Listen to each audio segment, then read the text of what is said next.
오늘은 제25장 해변에서의 부르심에 관하여 함께 말씀을 공부하도록 하겠습니다.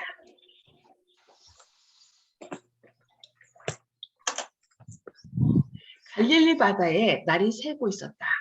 수확 없는 수고의 밤으로 피곤하여진 제자들이 아직도 그들의 어선을 호수에 띄우고 있었다. 예수께서는 조용한 시간을 보내시려고 물가로 오셨다. 그 새벽에 그는 날마다 계속하여 자기를 따르던 군중에게서 떠나서 잠시나마 쉬기를 원하셨다.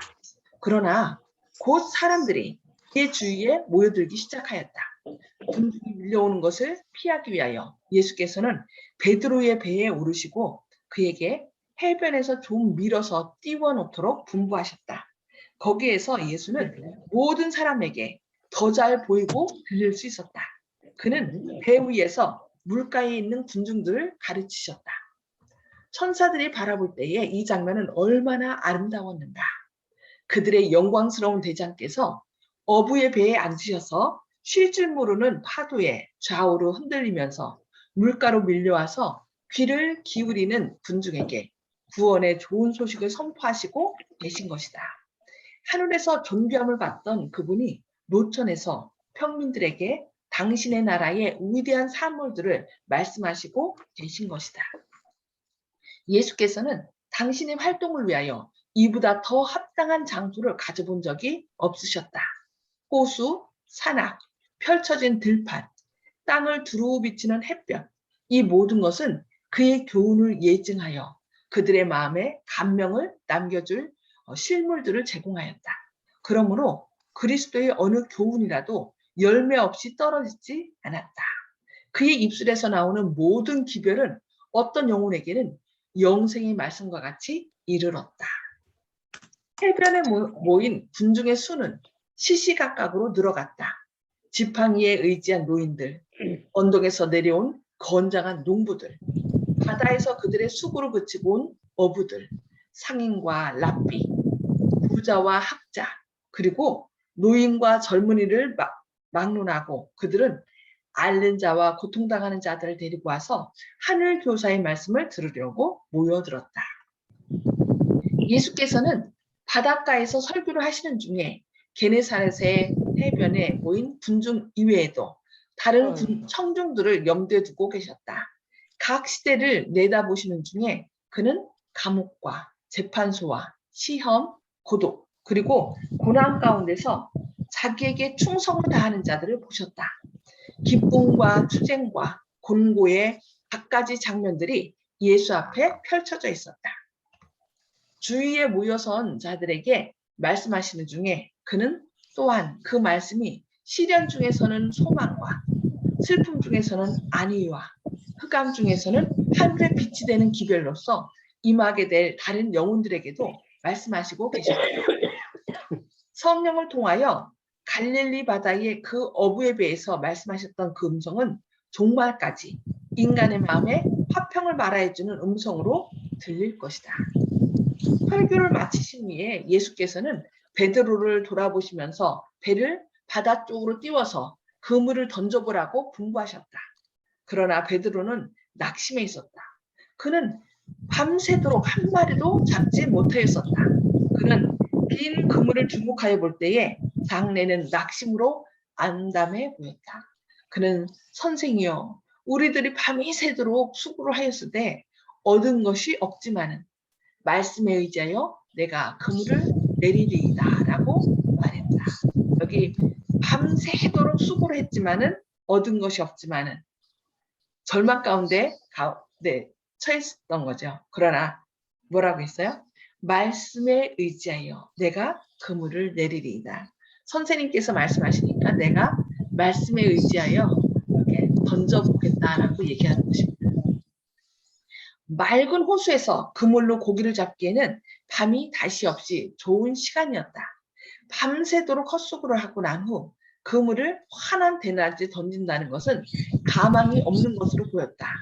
그러나 예수께서 분부를 내리셨고 또한 그들은 그 선생을 사랑하는 마음으로 순종하였다. 인간적인 생각으로 이렇게 판단할 때는 지금 대낮에 던진다는 것은 그건 불가능한 일이었어요. 던졌다 해도 고기를 한 마리도 잡지 못한 상황이었죠. 그러나 그들은 주님께서 말씀하시니 내가 던지겠나이다 하고서 던졌던 것입니다. 시몬과 그 형제가 함께 그물을 던졌다. 그들이 그물을 끌어올리려고 할 때에 어획량이 너무 많아서 그물이 찢어지기 시작하였다. 그들은 할 수 없이 야곱과 요한에게 도와달라고 요청하였다. 잡은 것을 거두어 들였을 때 두 배에는 너무 많이 실려서 배가 빠질 위험이 있을 정도였다. 베드로는 이제 배나 그 실은 고기에 대하여는 관심이 없었다. 그가 이제까지 목격한 다른 어떤 이적보다도 이 이적은 더 그에게는 하늘의 능력의 나타남이었다. 그는 예수 안에서 만물을 지배하고 계시는 분을 보았다. 신성의 임재하심이 자신의 부정함을 드러냈다. 그의 선생에 대한 사랑, 자신의 불신에 대한 수치, 그리스도의 경비에 대한 감사, 그러나 무엇보다도 무한히 순결하신 분 앞에서 자기는 깨끗하지 못하다는 느낌이 그를 압도하였다고 말씀합니다. 그의 동료들이 그물 속에 든 고기를 거두어 들이는 동안 베드로는 구주의 발 아래 엎드려서 주여 나를 떠나소서 나는 죄인이로소이다 라고 부르짖었다. 순종을 했지만은 마음 가운데 아마 그 조소 그런 것이 있었을지 모르겠어요. 내가 고기가 잘 잡히는 밤 동안 고기를 한 마리도 못 잡았는데 이 대낮에 잡으라고? 당신은 목수였지만 나는 어부였어. 그런데 당신의 체면을 생각해서 내가 던지겠어 하는 그런 마음으로 아마 의심하였지만 예수님의 체면 때문에 아마 던졌던 것 같아요. 그래서 이제 그는 뭐라고 한 거예요? 던졌을 때 고기가 많이 잡힌 걸 보고 자신의 그런 불신을 회개하면서 예수님 앞에 나를 떠나달라고 말한 것을 볼 수 있습니다. 결함과 죄를 가진 인간이 신성의 완전하심과 대조가 되어 드러날 때 그는 전적으로 부족하고 부정하다는 것을 느꼈다. 그것은 하나님의 위대하심과 어미하심을 목도하도록 허용함을 받았던 모든 사람이 겪은 경험이었다고 말씀합니다. 베드로는 자기는 그에게서 떠날 수가 없다는 것을 느끼면서 예수의 발에 매달렸다. 구주께서는 무서워 말라. 이제 후로는 네가 사람을 취하리라고 대답하셨다. 이사야에게 하늘의 기별이 위탁된 것은 그가 하나님의 거룩하심과 자신의 무가치함을 본 후에 있은 일이었다. 베드로가 그리스도를 위한 그의 사업에 부르심을 받은 것은 자기를 버리고 하늘의 능력에 의지한 후에 있은 일이었다. 베드로를 부르신 것도 언제 불렀다는 거예요? 여기 자기를 버리고 자신이 죄인이라는 것을 깨닫고 하늘의 능력을 의지했을 때에 예수님께서는 그를 네가 이제부터는 사람을 취하는 사람을 낚는 어부가 될 것이라고 이렇게 부르신 것을 볼 수 있습니다. 이때까지는 제자 중에 아무도 동역자로서 예수와 온전히 연합한 자는 없었다. 그들은 예수께서 행하시는 많은 이적들을 목격하였고 그의 교훈에 귀를 기울였다. 그러나 그들은 이전의 생업을 완전히 버리지는 못하였다. 침례 요한의 투옥은 그들에게는 매우 쓰라린 실망이었다. 거의 예수님의 제자들은 거의 침례 요한의 첫 제자였어요. 그런 다음에 그가 세상 죄를 지고 가는 하나님의 어린 양이로다 라는 그 말씀을 했을 때 예수님을 따라왔던 것입니다. 그래서 이제 자신들의 생업에 종사하면서 시간이 있을 때마다 예수님께 와서 가르침을 받았던 것입니다. 만일 요한의 전도의 결과가 이와 같은 것이라면 그들은 모든 종교 지도자들이 연합하여 대적하고 있는 그들의 선생에게 거의 소망을 걸 수가 없었다. 그래서 이제 그 예수님에 대한 의심과 실망 때문에 그 고기를 잡았어도 고기를 한 마리도 못 잡았던 것이었습니다. 그 밤에. 잠시나마 돌아가서 고기잡이를 하는 것이 그들에겐 마음의 위안이 되었다. 그러나 이제 예수께서 그들에게 그들의 이전 생애를 버리고 그들의 관심을 당신의 관심과 결합시키라고 요구하신 것이다. 해안에 도착하시자 예수께서 다른 제자들에게 나를 따르라. 내가 너희로 사람을 낚는 어부가 되게 하리라고 명령하셨다. 그들은 즉시 모든 것을 버리고 예수를 따랐다고 말씀합니다.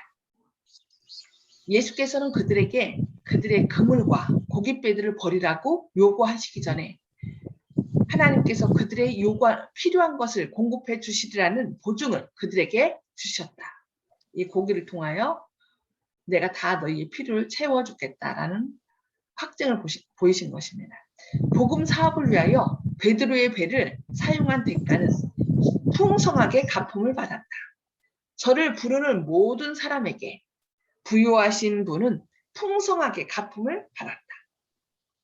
저를 부르는 모든 사람에게 부요하신 분께서 주라.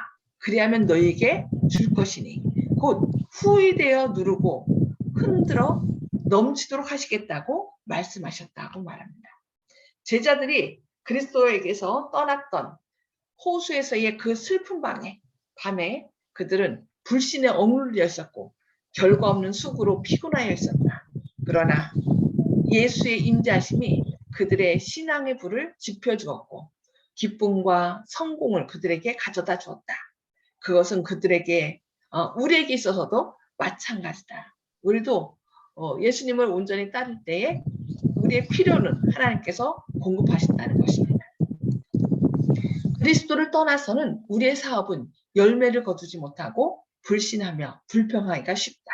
그러나 그리스도께서 가까이에 계시고 그의 지도 아래서 우리가 일할 때에 우리는 그의 능력의 증거 안에서 기뻐하는 것이다.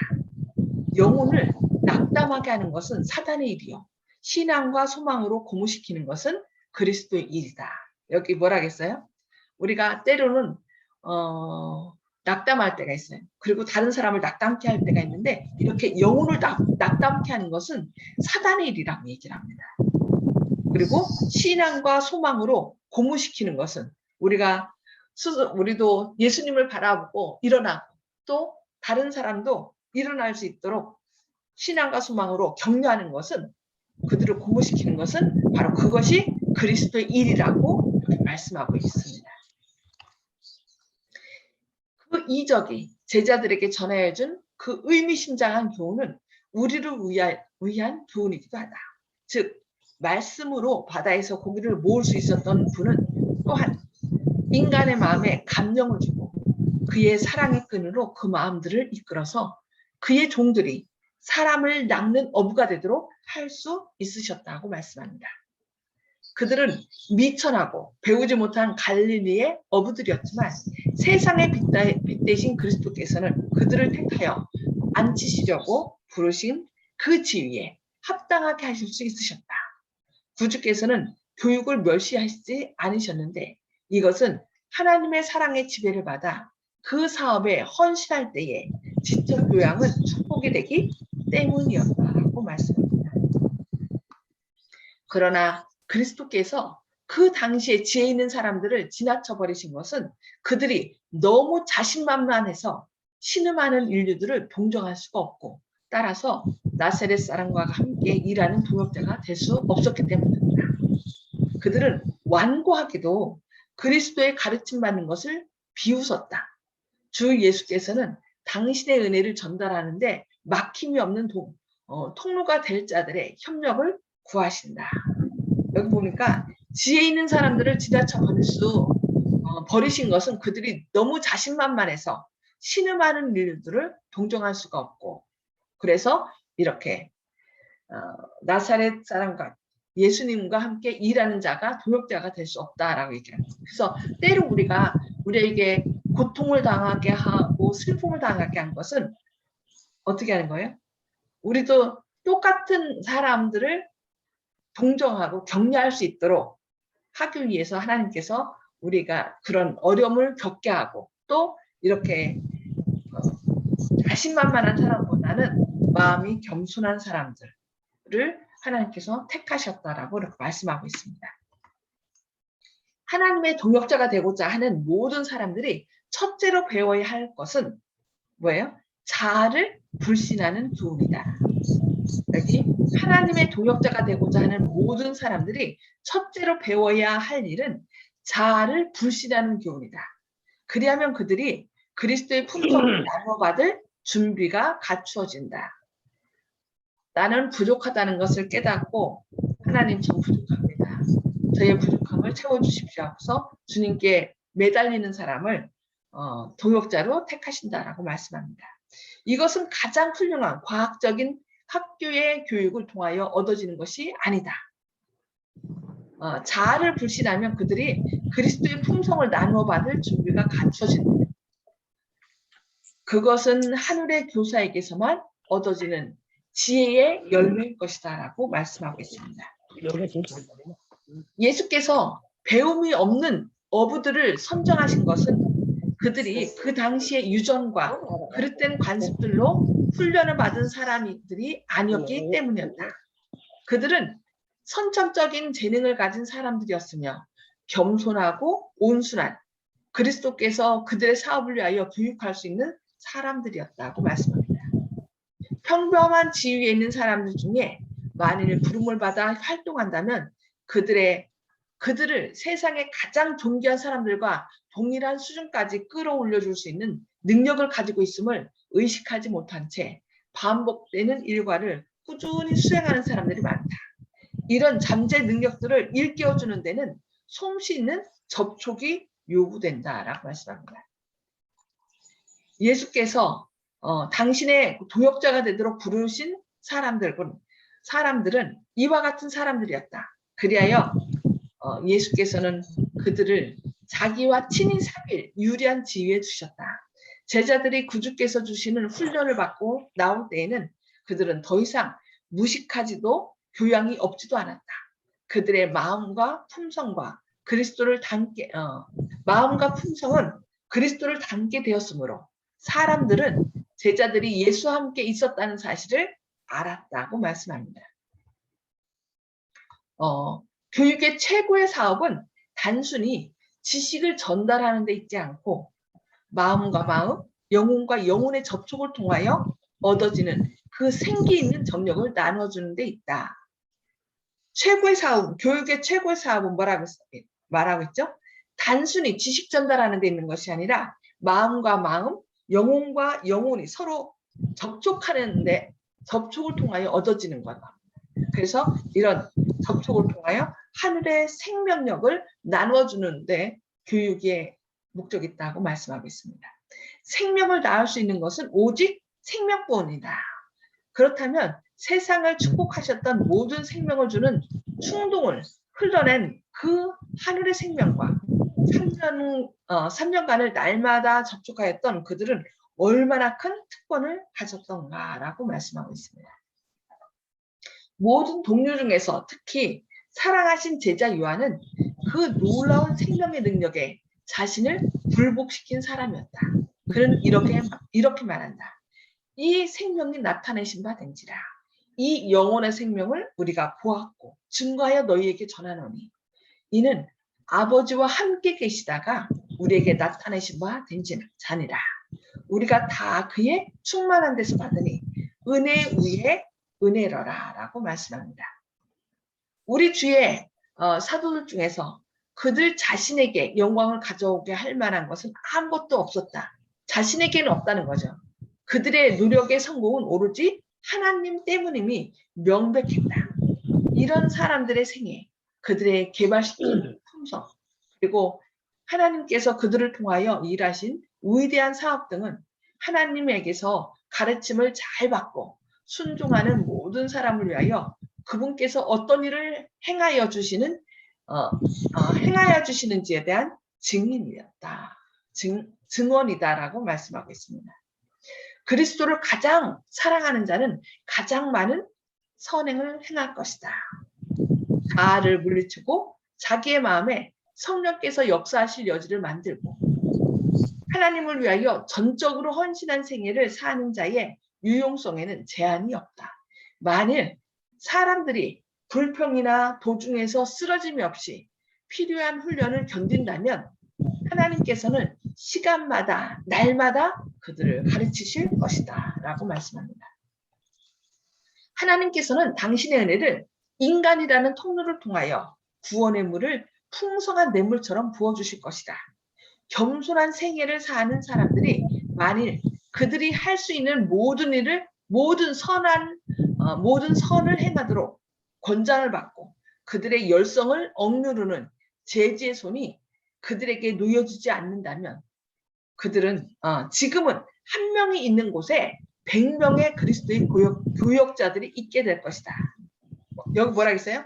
겸손한 생애를 사람들을 통하여 하나님께서 함께 하실 때에 지금 한 명 있는 곳에 몇 명이요? 100명의 그리스도의 교역자들이 있게 될 것이다 라고 말씀합니다. 그러니까 우리가 내가 무엇을 하는 것이 아니라 나의 부족함을 예수님께 내려놓고 겸손하게 일할 때에 하나님께서는 한 명이 있는 곳에 100명을 주신다. 우리가 지금 몇 명이 새벽 기도하고 있죠? 하나, 둘, 셋, 넷, 5분이죠. 지금 이영희 집사님도 같이 참여하고 계신가요? 예, 지금 같이 보고 있습니다. 예, 그러면 6분. 이렇게 한 분 한 분 이렇게 늘어날 때 6이 있으면 몇 명이요? 한 명 있는 곳에 100을 주신다고 했으니까 600명. 하나님께서 600명의 영혼을 주시겠다 말씀했습니다. 그러니까 그 한 명이 겸손하여 주님께 무릎 꿇는 그 한 명이 바로 우리 각자가 됐으면 좋겠습니다. 그러면은 우리 6명이 아니라 또 더 많은 사람이 이 말씀을 듣잖아요. 있는 곳에 그 한 명 있는 곳에 100명을 주신다고 했으니까 이 새벽기도 함께 참여하는 겸손한 우리를 통하여 100명 아니면 1000명, 10,000명의 영혼이 늘어날 수 있도록 하나님께서 역사하시기를 기도합니다. 하나님께서는 사람들을 있는 그대로 취하셔서 그들이 하나님께 자신을 바칠 때에 당신의 사업을 위하여 그들을 교육하신다. 심령에 받아들여진 하나님의 성령은 그 모든 능력들에게 활기를 줄 것이다. 성령의 지도 아래서 하나님께서 하나님께 남김없이 바친 마음은 조화 있게 향상하며 하나님의 요구를 이해하고 성취할 힘을 얻게 될 것이다. 여기 성령의 지도 아래서 하나님께 남김없이 바친 마음은 조화 있게 향상하며 하나님의 요구를 이해하고 성취할 힘을 얻게 된다라고 말씀하고 있습니다. 아멘이죠? 약하고 요동하던 품성이 튼튼하고 견고한 품성으로 변화된다. 끊임없는 헌신은 예수와 그 제자와의 사이에 매우 밀접한 관계를 확립시켜서 그리스도인은 마음과 품성에 있어서 그를 닮게 된다. 그리스도와의 연결을 통하여 그는 더욱 명백하고 넓은 견해를 가지게 될 것이다. 그의 식별력은 더욱 예민하게 될 것이며 그의 판단은 더욱 균형지게 될 것이라고 말씀하고 있습니다. 예술과 학문에 있어서 가장 높은 교육을 받은 사람들이 세상 사람들에게는 무식하다고 칭해지던 그리스도인의 겸손한 생애에서 귀중한 교훈을 배웠다. 그러나 이 미천한 제자들은 모든 학교 중에서도 가장 높은 학교에서 교육을 받았던 것이다. 그들은 이같이 말한 사람이 없었던 그분의 발 아래 앉았었다라고 말씀합니다. 가장 놀라운, 가장 높은 교육은 바로 누구에게서 배우는 거예요? 예수님의 발 아래 겸손히 자신을 하나님께 바칠 때 하나님께서는 하늘의 능력으로 하늘의 마음과 하늘의 품성을 담도록 하셔서 그를 통하여 한 명 있는 곳에 100명을 주시겠다라고 이렇게 말씀하고 있습니다. 우리가 바로 그 한 명이 되어서 우리를 통하여 100명의 영혼이 주님께로 돌아오는 놀라운 구원의 도구들이 되시기를 바라면서 오늘 말씀 함께 나누도록 하겠습니다. 복습과 나눔의 시간을 갖도록 하겠습니다. 오늘 말씀 가운데서 첫 번째, 베드로가 부르심을 받은 때는 언제였다고 말씀하고 있죠? 고적장이요? 베드로가 부르심을 받은 때는 뭐야, 오늘 나이 얘기는 거야? 뭐 시길 얘기. 예, 나이가 아니라 여기 보니까 그 그물을 던지라라고 얘기했을 때 이제 고기를 막 그물이 찢어질 정도로 잡았잖아요. 그런 다음에 베드로가 예수님께 와갖고서 딱 뭐라겠냐면은 나는 죄인으로소이다 나를 떠나소서라고 이렇게 얘기했을 때 그때부터 예수님께서 뭐라 했냐면은 내가 이제로부터 사람을 낚는 어부가 되리라. 예, 그러니까 자기를 버리고 완전히 하나님의 능력을 의지했을 때. 그러니까 우리가 하나님께서 우리를 쓰시는 것도 불렀잖아. 내가 근데 제주가 이렇게 배웠으니까 이렇게 해야지라고 할 때가 아니라 하나님 저에게는 능력이 없습니다. 설교도 잘 못해요. 어떻게 사람들한테 전해야 될지 모르겠습니다. 도와주세요 하고 온전히 하나님께 우리 자신을 맡길 때 하나님께서 이렇게 능력으로 채워주신다는 것입니다. 우리도 그렇게 그럴 때 부르신 것 같아요. 이사야도 그렇고 하나님께서 부르신 사람들을 보면은 나는 죄인입니다 라고 했을 때 그때 하나님께서는 누가 우리를 위하여 갈고 하고서 부르셨던 것을 볼 수 있습니다. 오늘날도 우리 똑같아요. 우리가 겸손히 하나님께 나아갈 때 하나님께서 우리를 부르시는 것 같습니다. 두 번째, 하나님의 동역자가 되고자 하는 사람이 첫째로 배워야 할 일은 무엇이라고 말씀했죠? 부족함을 깨닫고 배운다. 예, 자신의 부족함을 깨닫고 결국 다 같은 것 같아요. 자아를 불신하고 나는 스스로 할 수 없다라고 생각하고 하나님께 나올 때 하나님께서는 그를 오히려 높이셔서 당신을 위한 축복의 통로로 사용하신 것을 볼 수 있습니다. 자, 그러면 오늘 말씀을 통해 감명받은 것을 나눠주시기 바랍니다. 허장로님, 오늘 먼저 말씀 나눠주시겠습니까? 예, 베드로가 자기 자존심을 접고 부족함을 깨달았을 때 예수님이 제자가 되었습니다. 참 제자가 되었습니다. 예, 부족함을 깨달았을 때 하나님께서 쓰셨죠. 네, 그것을 통해서 저희도 그냥 있는 그대로 나갈 때 하나님께서 채워주신다는 걸 알아야 되겠죠. 예, 조영식 형제님. 예, 저는 뭐 사실 새벽 기도에서도 겉으로는 뭐 열심히 하는 것 같지만 속은 참 허당이고 부족한 점이 많은데 뭐 여러 가지로 부족한 점이 많은데 주여 저를 떠나서서 저는 죄인으로서이다 하는 말씀이 평소에 제가 가끔 그런 생각을 하거든요. 나 같은 사람들은 참으로 누굴 속이는 것이 아닌가. 겉으로는 뭐 신앙이 뭐 절뚝하게 보이는데 사실은 전혀 아닌데 그래서 항상 부러운 생각이 많이 드는데 베드로의 심정을 제가 동감하고 그런 마음에서 역사할 수 있다는 말씀에 참으로 감사하면서도 뭐 괴롭고 그런 생각이 많이 듭니다. 아멘. 아멘. 내가 부족하다는 것을 느낄 때 하나님께서 쓰신다고 했으니까 더 하나님을 붙들어야 될 것 같습니다. 자, 송 집사님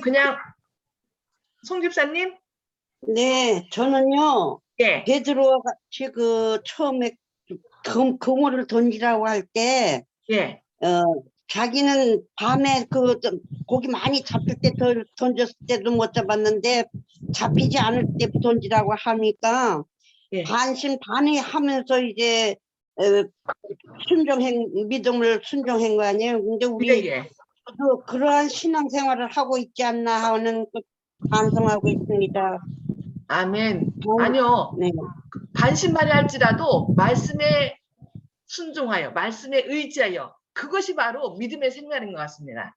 그러니까 아이고 의심되니까 에이 웃기지 마시오 하고서 안 하는 게 아니라 주님께서 말씀했으니까 제가 말씀대로 순종하겠습니다. 그리고 따라 나갈 때 하나님께서 그 역사하시는 것 같습니다. 그러니까 말하자면 이중적인 생각을 한 거잖아요. 속마음으로는 아니라고 생각하면서 말씀에 순종한 것과 마찬가지로 우리 신앙생활도 저도 그런 생각으로 하고 있지 않나 하는 생각이 듭니다. 예. 그러니까 이제 그럴지라도 하나님께서는 받으셨잖아요. 그러면서 베드로가 그 일을 통해서 제가 죄인입니다. 제가 의심했습니다. 그 얘기잖아요. 예. 그럴 때 하나님께서는 그를 오히려 사용하셨습니다. 그래서 우리에게도 희망이 있는 것 같아요. 때로는 솔직히 저도 하나님 일 한다고 하지만은 한면으로는 저의 부족함, 지금 모든 삶에 그래. 아이고 내가 말은 이렇게 하지만 실제는 그렇게 못하니까 이중적인 생활 아닌가, 외식하는 게 아닌가. 그런데 저는 이런 말씀을 읽을 때마다 뭐가 되면 그렇기 때문에 제가 부족하고 이렇게 죄인이기 때문에 주님이 필요합니다.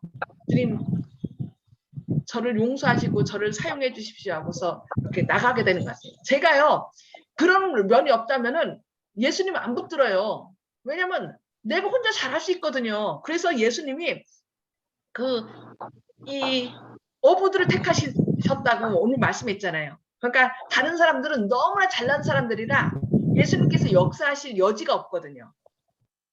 그러니까 자기가 경험해보지 않았기 때문에 다른 그 어려운 사람들을 동정하거나 옆에 가서 위로할 수 없다라고 한 거예요. 그러나 우리는 그 마음을 알잖아요. 그러니까 사람들이 믿지 못하고 그러면 실은 나도 그랬는데 그때 그래도 말씀에 의지해서 이렇게 나갔더니 하나님께서 이렇게 해줬어 하고서 사람들을 뭐 할 수 있다는 거예요? 위로하고 격려할 수 있다는 거예요. 예, 윤 장로님, 네, 우리에게 거기에 희망이 있는 것 같아요. 연약함에도 불구하고 우리를 택하시는 주님 감사할 뿐입니다. 자, 윤 장로님. 예, 하나님께서는 오늘날로 말하면 박사나 목사님보다도 당시 많이 공부하지 못했던 그런 제자들을 이제 부르셨는데요, 사람들을 세상적인 것으로 아니면은 뭐 내가 너무 많이 알고 있다고 생각하는 사람들을 교육하는데 오히려 더 많은 시간이 필요됐던 것 같아요. 예를 들어서 제자들은 3년 반 동안 이렇게 교육을 받았는데 사도 바울 같은 사람들은 그것을 깨우치고 다시 배우는데 몇 배 더 많이 시간이 걸린 것들을 우리가 알게 되거든요. 네. 그래서 우리가 그냥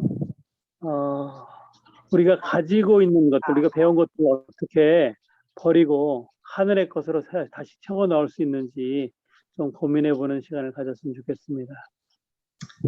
아멘. 저는 또 여기 오늘 말씀 가운데 절망케 하는 것은 사단의 일이요. 신앙과 소망으로 고무시키는 것은 그리스도의 일이다. 전부터 제가 이 말씀을 참 좋아하는데요. 그래서 때로는 어떤 일들이 있을 때 막 기도하는데 잘 안 될 때 있잖아요. 그리고 갑자기 여러 가지 어려움들이 막 겹칠 때 있어요. 그때마다 이제 제 스스로 막 이렇게 절망될 때가 있거든요. 근데 이 말씀이 저한테 좀 힘을 내게 해요. 절망케 하는 것은 누구의 일이야? 사단의 일이요.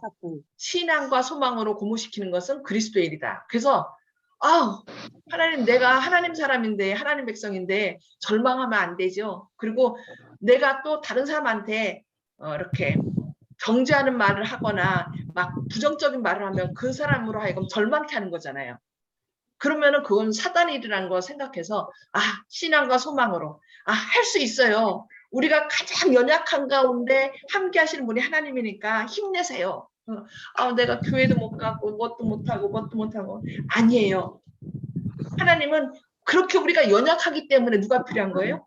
하나님이 필요한 거예요. 힘내세요. 이렇게 다른 사람을 격려하고 위로하는 것이 그리스도의 일이라는 거. 그래서 그 말씀이 마음 가운데 늘 와닿아서 정말 될 수 있는 대로 절망케 하는 말이 아니라 사람들을 이렇게 세워주는 말을 하도록 늘 기도하고 있습니다. 그래서 그것도 제 스스로 되는 것이 아닌 것 같습니다. 그래서 하나님 제가 오늘 또 절망케 하는 자가 아니라 사람들을 이렇게 세우는 사람 될 수 있도록 해달라고 주님께서 제 안에 계셔달라고 그렇게 기도할 때 주님께서 그 일을 할 수 있도록 해주시는 것 같습니다. 오늘 또 이렇게 해변에서 부르시는 그 베드로와 제자들을 부르시는 것을 통하여 또 우리를 부르시는 주님의 은혜를 인하여 감사드리면서 우리 기도하고 개인 기도 나누도록 하겠습니다. 기도하시겠습니다. 하늘에 계셔서 저희를 사랑하신 아버지, 오늘도 새 생명으로 저희를 깨워주심으로 또 부활을 경험케 하시니 감사합니다. 또한 이 새벽에 무엇보다도 주님의 말씀으로 저희를 깨워주신 것 인하여 감사합니다. 주님, 베드로가 자신의 연약함을 알고 주님께 나아가 주님, 나는 죄인이로소이다. 나를 떠나소서라고 자신을 불신했을 때 주님께서는 오히려 그를 사람 낚는 업으로 다시 부르셨습니다. 그것처럼 저희가 우리의 연약함을 느낄 때, 죄인됨을 느낄 때에 절망하지 않고 주님께 조용히 나가 무릎 꿇게 하시고 그때야말로 주님께서 우리를 사용하실 때임을 믿고 우리가 힘을 내게 하여 주시옵소서. 오늘 또 저희의 연약한 것을 주님께 의탁합니다. 주님께서 저희의 마음을 받으시고 하늘의 능력으로 채워주셔서 주님의 영광을 드러낼 도구로 저희를 사용하여 주시옵소서. 겸손한 자를 통하여 한 명이 있는 곳에 100명의 영혼들을 불러주신다고 말씀하셨사오니 주님, 저희를 주님의 영광을 드러낼 도구로 사용하여 주시옵길 바라오며 예수님의 이름으로 간절히 기도드리옵니다. 아멘. 아멘. 네, 오늘 하루도 주님께서 역사하시는 통로가 되시기를 바랍니다.